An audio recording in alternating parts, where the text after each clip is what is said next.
شروع اللہ کا نام لے کر جو بڑا مہربان نہایت رحم والا ہے۔ یہ لوگ کس چیز کی نسبت ایک دوسرے سے پوچھتے ہیں؟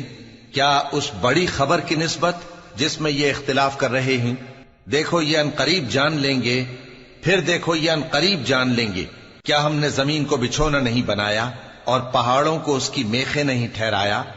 اور ہم نے تم کو جوڑا جوڑا پیدا کیا اور نیند کو تمہارے لیے موجب آرام بنایا اور رات کو پردہ مقرر کیا اور دن کو معاش کا وقت قرار دیا، اور تمہارے اوپر 7 مضبوط آسمان بنائے اور آفتاب کا روشن چراغ بنایا، اور نچڑتے بادلوں سے موسلا دھار میں برسایا تاکہ ہم اس سے اناج اور نباتات پیدا کریں اور گھنے گھنے باغ۔ بے شک فیصلے کا دن مقرر ہے، جس دن سور پھونکا جائے گا تو تم لوگ فوج در فوج موجود ہوگے، اور آسمان کھولا جائے گا تو اس میں دروازے ہو جائیں گے، اور پہاڑ چلائے جائیں گے تو وہ ریت ہو کر رہ جائیں گے۔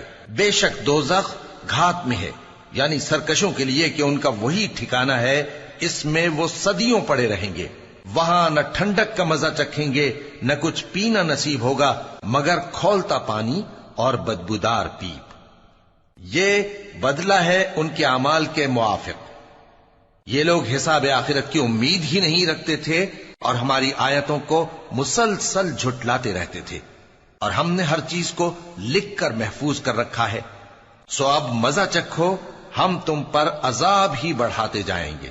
بے شک پرہیزگاروں کے لیے کامیابی کا گھر ہے، یعنی باغ اور انگور اور ہم عمر بھرپور جوان عورتیں اور شراب کے چھلکتے ہوئے جام۔ وہاں وہ نہ بیہودہ بات سنیں گے نہ جھٹلانے کی باتیں۔ اے نبی صلی اللہ علیہ وآلہ وسلم، یہ تمہارے پروردگار کی طرف سے صلہ ہوگا جو حساب کے مطابق انعام ہوگا۔ وہ پروردگار کہ جو کچھ آسمانوں اور زمین میں اور جو ان دونوں کے درمیان ہے سب کا مالک ہے، بڑا مہربان ہے، کسی کو اس سے بات کرنے کا یارہ نہ ہوگا۔ جس دن جبریل امین اور دوسرے فرشتے صف باندھ کر کھڑے ہوں گے تو کوئی بول نہ سکے گا مگر جس کو رحمان اجازت بخشے اور وہ بات بھی درست ہی کہے۔